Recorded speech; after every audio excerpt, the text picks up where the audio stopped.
today we're talking about when is the right time to buy stocks. And obviously, Moise, you have your own views on technical analysis. On the basis of technical analysis, what do you think? Is it the right time to buy stocks right now? Well, if we're talking about today, it's around the beginning of December in 2024. We've had some major events, obviously, with Trump and the presidency. But more importantly, we've had earnings from NVIDIA. And in the short term, we have seen a little bit of a bullish run. So lots of tickers are quite hot. And what I'm noticing now is they're holding on to determine if the buyers are going to still continue to enter the market. But it seems like it might be a good time to wait. But I say that with a caveat that, as James, you were mentioning as well, it's never not the right time to invest into the market. And I think I want to add a little bit to that, and maybe you can touch upon that as well. When we're talking about the general market, I personally look at ETFs like S&P 500, QQQ with the tech sector. I'm very much a big fan of the Vanguard ETFs like VTI and VT. For those, I think that it's never a bad time to invest because you can find new opportunities in the future to average down on your investment costs, by buying future dips. And it could be still the case that the market could do a 15 to 20% correction in the next few months. Like, I can't predict the future. But I wouldn't feel bad if I'm buying an index ETF because I know in the long run, at least 70+% of the time, it's going to move higher. I mean, that's how the stock market is designed, is to make an increased return. But then there's that caveat that, okay, if it's specific stocks, maybe even specific industries, I would be a little bit more cautious personally because they could have a larger correction. Certain news can impact them a lot more heavily than the general market. And you're getting, obviously less diversification, which is one stock, right? It is more risky. So for me personally, I think that you have to place thought into where will you allocate your money? Will it be in commodities? Will it be on a specific industry, precious metals? Will it be on specific sectors like the tech sector? How's AI doing? So having a discussion on that is something you should probably consider. Right. But that's basically why I think it depends. But overall, it's generally a good idea to invest your money, with inflation on the rise, the value of your dollar. What do you think about that? I mean, on a fundamental level, because we differ in the way that I'm a fundamentals guy, you're a technical guy. I feel that obviously the age-old thing that it's not timing the market, it's time in the market. On a long-term basis, I always feel the right time to invest is right now. But how I see it is, okay, there's two types of investors: someone who's never invested in the markets, someone who won't spend the time to learn about the markets, or does not have the time to learn about the markets. All they want is to invest. All they want is their money to grow. For them, there's never the right time. Right time is right now. Do not think about when to make the first move, because that's the first move has the most friction associated with it, and then obviously it flows. But for someone who's been in the market, and if you want to talk about getting into specific industry or like getting into specific stock, obviously it makes more sense to find the right time and get those stocks at a discount as opposed to buying it when it's at its peak. For example, I remember the conversation we had before the NVIDIA results and earnings, and I was talking to you about, okay, is it the right time to buy NVIDIA? Because I usually don't trade, during earnings season, but I was seeing all these news and all these articles, and I was like, my God, NVIDIA is going to go big, right? And the exact opposite happened. The earnings came out, and the stock kind of tanked a bit. But I still made the investment because I'm not so much more concerned about, okay, what happens the next week. What I'm concerned about is, okay, is Nvidia a good quality company, and will Nvidia give me results and returns over the next 5 years, for example? So this we need to take into account like what kind of an investor you are, what kind of a mindset you have with respect to investing and growing your money, and then see if you want to time the market or not. But yeah, broadly speaking, I feel like there's three scenarios that the market presents to you for grabbing the stocks at a good discount. And for me, it's like a top-down approach. So there's market-wide recessions that give you the perfect opportunity. There's industry-specific recessions that give you the perfect opportunity, and then there's stock-specific disruptions. And we'll talk about all these three, but just to kickstart things, the market-wide recession is very easy to understand. The good thing about this approach, in fact, is as you go down the ladder, it becomes more difficult.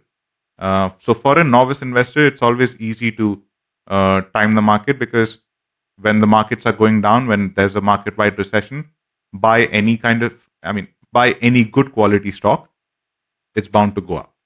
But if you're looking to find the next Nvidia, for example, you need to know how the AI industry works. You need to know how the semiconductor industry works. That requires a lot more research and kind of effort into it. So market-wide recessions, it's very simple to understand, right? You get a COVID-19 crisis, you get a Great Depression, you get the dot-com bubble, you get the 2008 financial crisis. All these are market-wide recessions. All stocks tank. And when market sees that the stocks are not able to meet the expectations that's set by them, these stocks tank. And if you take the analogy of and relate it to shopping, for example, right? You talk about Black Friday sales. I've been eyeing a jacket that I've been wanting for a year now. On Black Friday, it goes on sale from $100. It comes down to $50. It's still the same jacket. It still feels the same. It still fits the same. It's the same color. It still smells the same. Everything's the same. The characteristics remains the same. But just because the price goes down, we always think that it's a good deal, and we grab the opportunity. We're very happy. But if we put that into kind of context of the investing markets, if the company characteristics remain the same, if the business remains the same, if the way it operates remains the same, if the management remains the same, but the stock goes like from 100 to 80, people start getting scared. People are afraid to touch that stock just because it went through a 20% correction, for example. On a market-wide recession, obviously the magnitude is much higher. So during COVID, for example, like the tourism stocks went through such a big crisis. Some were down like almost half of their value.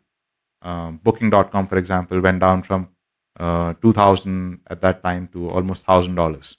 And people start getting scared. And, it's just surprising to see that, just because the business itself does not change. So the main question here is, if the business is not changing, then what's what's kind of stopping you from investing in them? That's actually the right time to invest, because you're able to get those stocks at a cheaper price. So market-wide recessions are quite easy to understand. But as we go down the ladder, next we'll talk about industry-specific recessions, and maybe you can shed some light on it.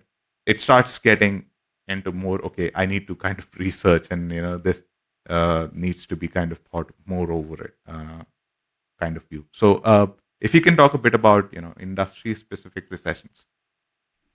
Yeah, for sure. I think that you asked a question, which was, before I get to it, is what goes through investors' minds when these companies, fundamentals are fine, but the price of stock is going down. And I think it just has to do with people just don't want to lose money. They see their investments up a certain percentage, certain dollar amount, and now it's starting to go down. They're like, oh, the market's going to take my profits away. I got to hit the sell button, get all these shares out, and I'm never buying again because that was way too stressful, or, it's just common fear.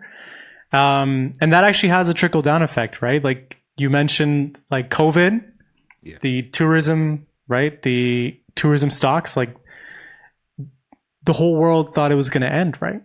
People thought they would never be able to travel again. And then the smart money is on the sides waiting to get that 50% discount, right?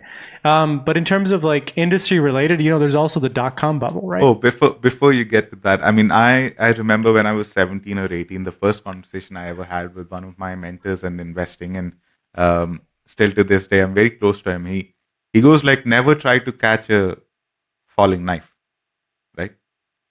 Never get onto a stock, and that comes from a technical guy, right? The guy who's into technicals, and he's like, never try to catch a falling knife. And to me, for someone who's into fundamental analysis, who does not really care about what the stock is going to do 10 days from now, all I care about is the company willing to, does the company have the will, first of all, and the resources at its disposal to overcome that kind of downtrend. During COVID, obviously, all of us thought that it's the end of the world. But financial markets have been here for like hundreds of years. It's going nowhere, right? I mean, it's just it's like the truth. It's always there. So if I see that a company is doing really well on their financial books or on their operations, there's no point for me to be kind of scared of investing. Yeah. Yeah, and I think your friend gave you good advice, because don't catch a falling knife is a great way not to get cut, right? Yeah. So, but there's a caveat. If you do technical analysis, you may know that if there's a falling knife and it's heavy volume and it's approaching a level of support, it might be time to buy. Yeah, maybe, but it comes with experience. I mean, there's been so much from the world, how it impacts people's emotions, their decisions on when to buy, when to sell. And then you have these phrases like, don't catch a falling knife. Is it the right time to buy? When should you enter the market again? Is the market worth it long term? Yeah. And obviously the answer is, like you said, the markets have been around for a long time. They've gone through a lot of different catastrophic scenarios, and I think the wisdom that's really helped me is I pick stocks or investments where, if it's a specific stock or a company, it's a company that I can see myself continuing to do business with or seeing on the market at a store, despite world events or industry related events. The thing with industry related events, which becomes very challenging, is, from what I've seen or what I've heard and learned about the dot-com bubble, back in those times, any company that had the word .com, stock prices are just going up. Any company that was related to the internet, to the World Wide Web, the stock prices were going up. And it became a bubble, right? That was the main kick, that it became overvalued. The fundamental value wasn't there. Any company that was starting up wasn't going to have the same value as Amazon.com at the time, which would now become AWS, which become part of all these other industries. So distinguishing the good from the we're just riding the wave is very hard to do, like you mentioned. So I think that when it comes to like I said, for me, wisdom wise, that I've really lived by on my investment strategy has been, if it's the market general basket of stocks, if you're buying an ETF, if you're buying a diversified set of portfolio, first thing I do is it going up or is it going down? Right? Is it trending higher? And if it's trending, if you use trend lines, if you use moving averages, if you use levels of support on technical analysis, or simply you're just looking at it going, look, there's a little dip. It's been going up for the past 10 years, 20 years. I'm going to put my money here because I think it's going to continue higher. And it's a basket of stocks. It's diversified. Ray Dalio has been one of those key investors that has an impact on me. And he says, you have to find 20 uncorrelated investment types. That's what he says, because it reduces risk. Because sometimes these stocks will go up, sometimes this commodity will go up, or this specific industry type of module or product will go up and down, and it will kind of level itself out as it's increasing. So, but when it comes to specific stocks, like, if you didn't know that during COVID, tourism would eventually recover after, because, it's, what was the other expression that people were thinking the sky was falling, but it's like, this too shall pass kind of thing. Yeah. Right. So there are those investors in smart money that's like, okay, this is the discount I've been waiting. This is a discount of a lifetime, you know? Yes. For real. This was a discount of a lifetime. For me, I learned my lesson. I was like, ooh, I'm not buying this. I'm not touching this. And that's okay too, because it was my first time, like many of us, experiencing a worldwide pandemic. But more than that, it was the first time I had a chance to understand, okay, this is going to eventually improve, and this is the time to buy. And if I had personally done it, it would have been really great. Of course, I eventually learned and got in, but I think that with industries, it's very hard. And I think that talking about the .com bubble, even looking at specifically energy, with world events that occur due to political tensions, civil unrest, associations around the world that have an impact on oil prices, like OPEC. And how they impact major stocks like ExxonMobil and such. So I think it's really important, because I think even 2014 to 2016, you had some OPEC issues.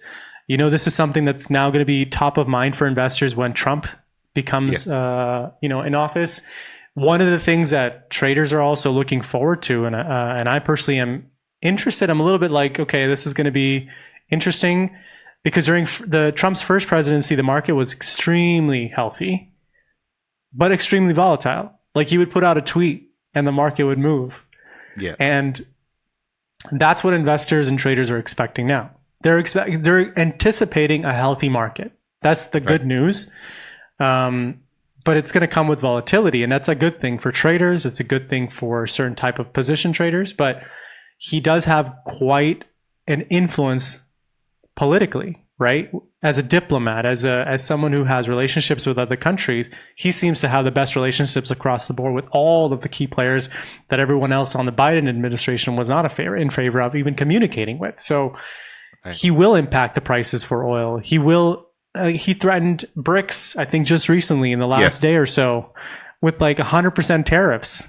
Yeah. If they don't use the U.S. as a default currency. It's like that's the kind of impact he has. What do you think about that also? A way of bullying into, bullying countries into kind of, getting into dollars. But what BRICS is doing is actually trying to get away from the dollarization and the impact of, relying on dollars. But yeah, you're right. I mean, Trump holds the key to that entire puzzle. Is like, okay, if he comes out with a tweet saying, and it's just a tweet. It's not even implemented yet, It could just be something that he thought about at 2 a.m. and he just tweeted, and that could actually have an impact. And that's why it becomes so much more difficult when it comes to industry-specific, identifying those industry-specific opportunities. So, for example, if you want to invest in an ExxonMobil, for example, you need to know how the oil markets work or how the fluctuations kind of can impact an investment in Exxon or Chevron, for example. Like, you need to know the dynamics of the market. When it comes to stock-specific discounts, it's even more difficult because you need to know exactly what business the stock is in and what's affecting that business. For example, like Disney in 2019 was going through a tough time. They were losing market share in terms of streaming business, and there were a lot of management changes. The stock plummeted, I think, around 30-35% over a span of 2 to 3 months. But it bounced back. The opportunity was there for investors to kind of get into the business at a discount. Same goes for Tesla. Like Tesla, Elon Musk wanted to invest in Twitter. A lot of investors and shareholders were unhappy with the decision just because that's a diversion of funds that were originally supposed to be allocated to Tesla now going into an investment that they hadn't even dreamed of, right? So again, and then he went on the Joe Rogan podcast, decided to smoke pot with him. Shareholders again got kind of worried, where's the company going? But does it change the fact that Tesla till this day is one of the most innovative companies in the world? No. I mean, that's an easy question, right? That's an easy question. That's an easy answer. The company fundamentally is the same. The key question to decide whether we should invest, whether it's the right time to invest or not, is the company the same? Is the company good quality stock, for example? Is the company the same? Does it have the will, the management, and the resources at its disposal to overcome the disruption that it's facing? And if the answer to that question is a yes, then it's the right time to invest. If the answer to that question is a maybe, you can stay away. No, and if the answer is no, obviously you don't invest in that stock. Yeah, I agree. But I think also it has to do a lot with the narrative, right? Like, as many of us have seen in the last couple of weeks, Tesla was, on a technical standpoint, below the 200 moving average. It was taking a beating. Mm-hmm. And it held because you started seeing Elon Musk take such a strong position with this past election, and become real good buddies with Trump. And one of the biggest issues that Elon has had, his narrative has been that he's moved his businesses away from certain states simply because of bad policy affecting the business, right? Taxation, credits, etc. And now that he's got that political power or influence or alliance with Trump, people have this narrative in their head that, he's going to actually go to this is going to be the next stage of Tesla, because not only does he need the technology, but he needs the ecosystem to support the business model, right? He needs to be able to have the right opportunity to get the right team behind the robotaxi, to work remotely. He needs to have the right supercharger network that's even bigger than he was anticipating. He needs to have, like you mentioned in the past episodes, Tesla as a energy storage solution, right? So it's when the business model and ambition from the leader and then policy come into play. And I think that what I find interesting about Elon Musk is that he's very methodical and calculated. Like, there's a reason he bought Twitter and turned it into X. He wanted to control, like he's saying it's to protect freedom of speech, but they are still censoring, right? At the same time, they have empowered so many voices to continue to talk on when they would have been canceled. And I think he has like the core fundamentals of leadership control in his hands. And the next thing could be Mars with his whole SpaceX. He's got the best rocket technology out there. But overall, I think that narratives play a huge part in different types of corrections that happen in the market. And I think considering the narrative or not considering it is something I would keep in mind, because if the narrative is that, hey, look, this jacket is extremely valuable, but it's top dollar for it, I'm going to be paying the full price.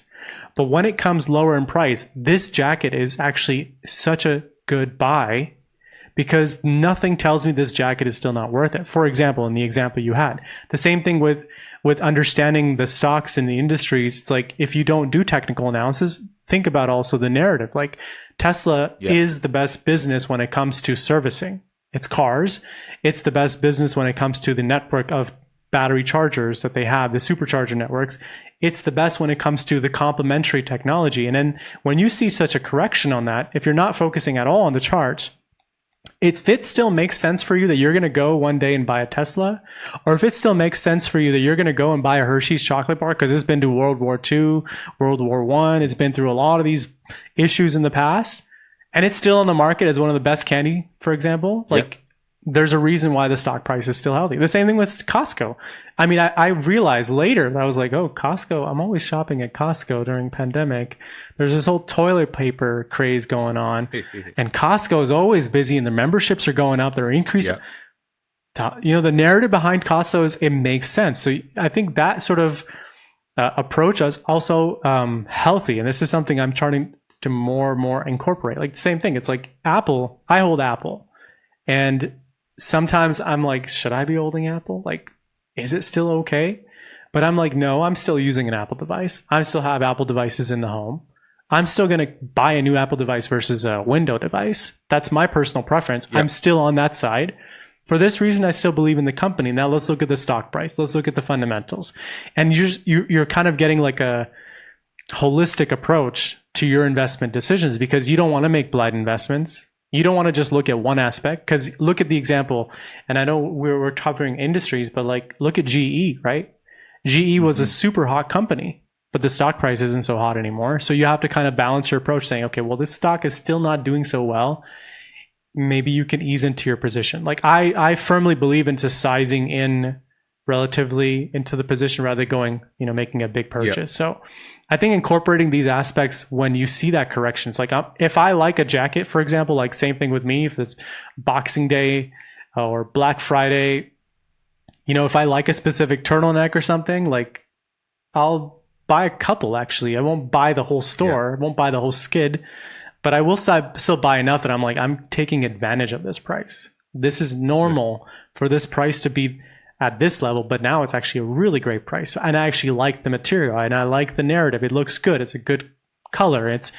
There's no reason for me not to buy this at this price. And when you consider those things, you make a better investment decision, I think. Because you're convinced that, a Prada jacket is still Prada. If it still sells for $1,000 or $500, it's still the same quality. And, you have conviction that the brand itself will not have any kind of changes in quality if we pick one jacket from the other in the same skid, right? So, I mean, because it's the same and because there's a price correction, it becomes like a better value for money. The same way with stocks, the key thing is it should be better value for money. And some people think that, these opportunities are very rare to come by, these kind of market-wide recessions or industry-wide recessions. I just want to share one chart here. Give me one second. So if we look at this chart, you can see like this kind of starts from 1920s and goes on till 2024. There's been dips throughout. I mean, and I could easily say that this is at equal intervals. The Great Depression, World War II, Vietnam, Cuban Missile Crisis, stagflation, Black Monday, the financial crisis of 2008, the pandemic, and even after all of this, the S&P 500 is still going upwards and trending upwards. So it does not matter where you're putting your money in terms of long-term investing. If it's a good quality company, just invest. But if you're looking to kind of get into a specific industry or get into a specific stock, do some more research on it. But there will be opportunities that the market presents to you that you'll be able to kind of get into just because the prices are at a discounted level. We had some stocks that we wanted to talk about specifically in terms of the charts and analyzing how they performed over a period of time. Moise, you can take it forward for me. Yeah, and I just want to say, COVID looked like a blip on the map. Yeah. Right? COVID was nothing, right? If you compare it to 1929, the Great Depression, I would have been scared. Yeah. Would have been dead by then. Okay, so let's start at the top. Let's go top down. Let's go to COVID because we're just on that right now.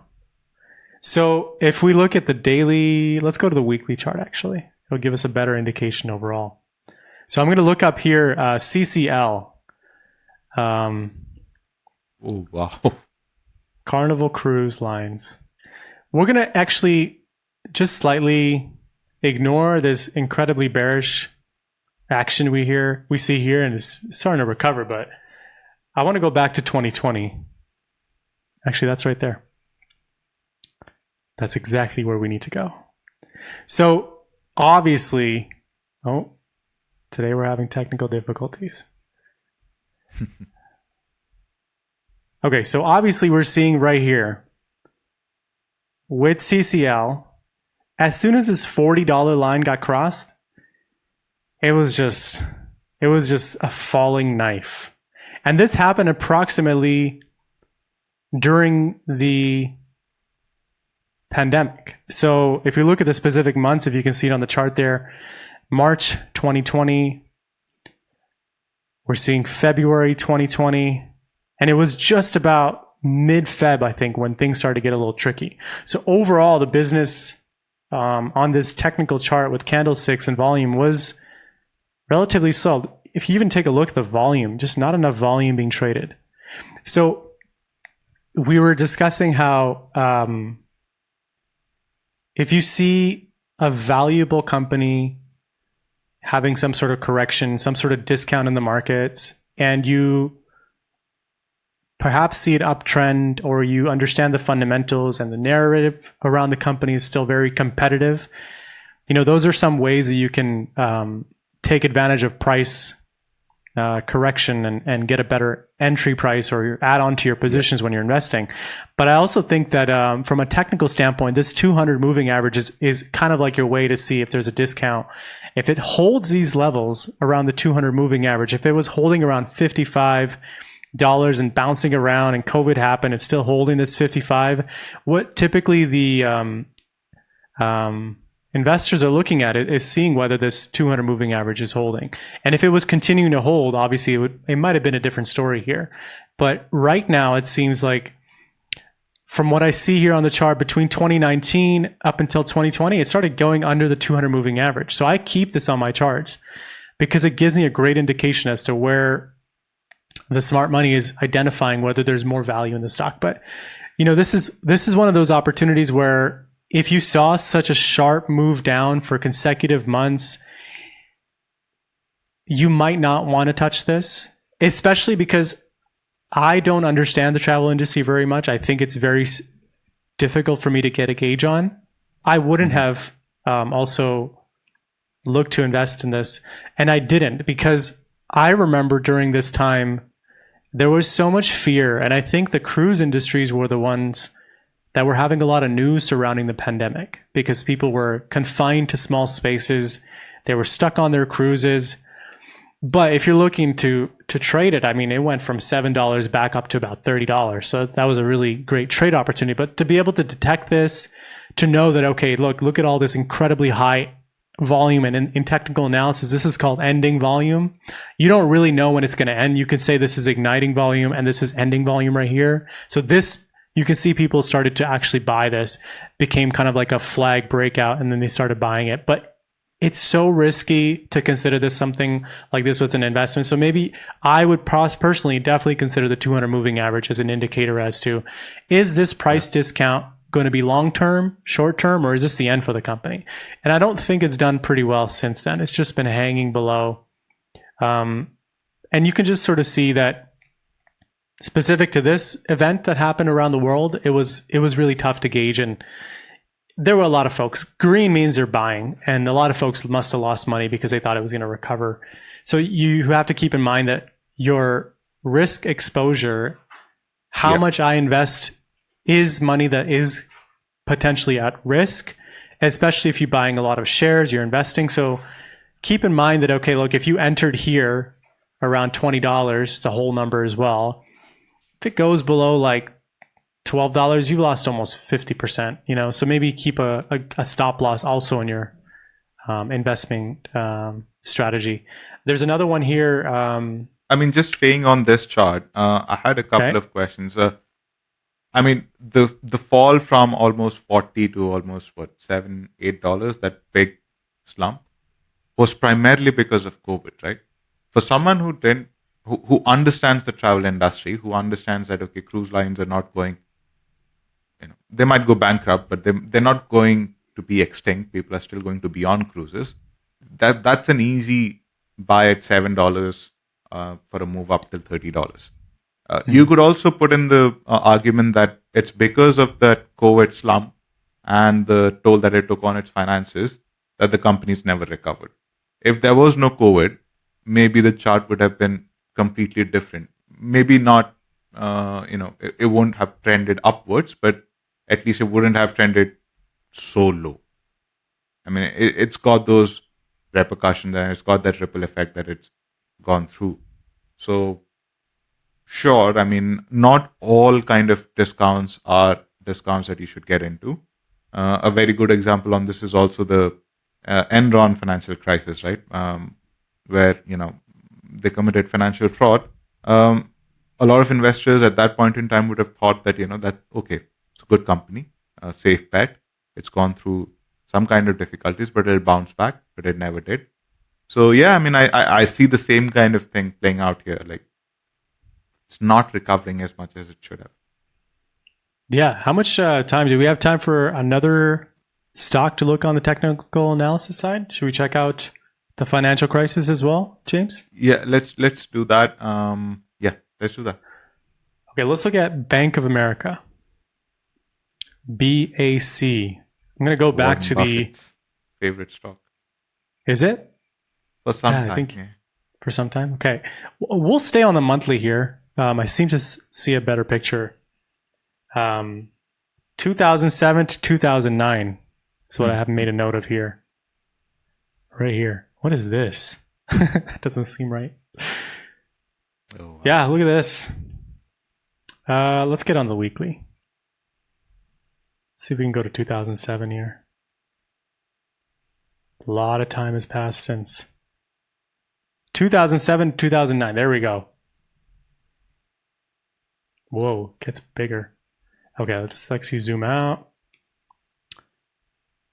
We're gonna have to Look at those jumps there. check that out. So it's just making a stair step down, right? It wasn't clear whether it's going to keep going, and then it suddenly makes a recovery. Buyers jump out, sellers come right in, makes a little bit of a recovery, and comes back in. It's clearly trending downward. So whoever, I mean, there are people that purchased here, but check this out. February 2009, there's hope. And then you see a bounce here. So this is a double bottom, right? When you see a double bottom and you see it fail to go lower, this is a good indication on the technical side that it's gonna start to make its way up. And it looks like it did that. If you zoom out again, I'm gonna go back to the weekly chart here. So that's the area we were just looking at. This is just bad ticks.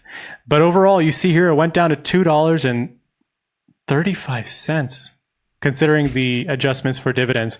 Look how much the volume kicked in once people started gaining a little bit more hope. These are the people that are selling, that were fearful that it was going to continuously get worse. Yeah. But if you bought here around $3 and you were up to $50, like what kind of return is that? Let's take a look. Warren Buffett invested during this time. He invested in Goldman too. It'll be very interesting to check the Goldman stock during this time. He got a made billions on it. 1,000% return. Oh my gosh. Billions That's on the it. Goldman. Let's take a look.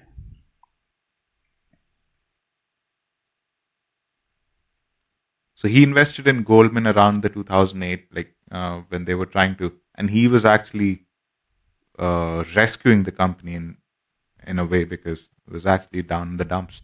He got out entirely on the position in 2020 after making billions of dollars. So it's one of his all-time great plays. That's generational wealth right there. That's multi-generational wealth. I mean, if that, what we saw on Bank of America after that 2009 double bounce was 1,000% return. And what we're seeing here, close to that $8 mark, $8.50 is what I clicked on. It's about 230%. Wow. Bank of America Corp, that's even more impressive. But yeah, I mean, like he's bailed them out, I guess, right? He takes a big Yeah. share. It's Instills $7 hope. a piece. For one of $7 a piece. the biggest corporate banks in the US. $7 a piece. Would you? I don't think you'd ever see that price again. What do you think about this, James? Like it seems like he knows and has experience doing this before. Like you can't just do this and not know what you're doing, right? Yeah, the dude's like 150 years old. He's been through Running off He's been through- Coca-Colas. yeah, it's been because I remember he advocated investing in industries that he knew something about, and that's the reason why he stayed away from tech for a long time. Apple being one of his, one of the first few successful investment that he's had in the tech industry. So he knows the dynamics of the market. He'll only invest in places that kind of he knows that the business is not going anywhere and the business is so critical to the US economy that the US economy is not going to kind of abandon those stocks. For Coca-Cola, it's the same. For Bank of America, it was the same. And there's actually this very famous, let me try to pull that up, a memo that he had published. And I'll try to share my screen here.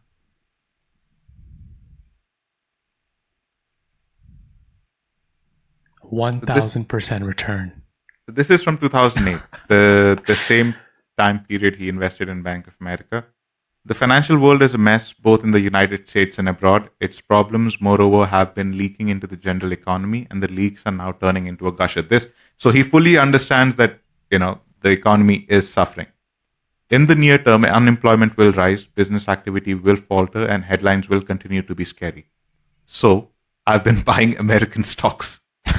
Okay. This is my personal account I'm talking about, in which I previously owned nothing but United States government bonds.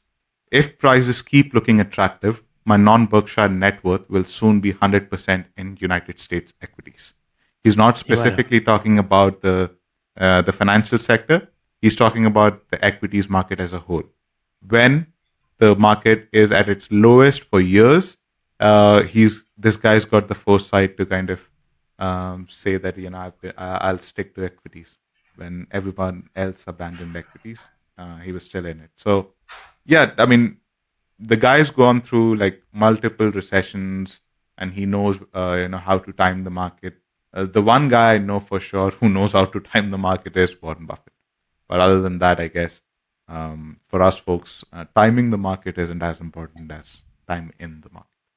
Thank you for tuning into another episode of Epic Markets Podcast. This is James Invest. And this is Babur Trades World. If you like the content, please make sure to hit the subscribe button, and see you next week.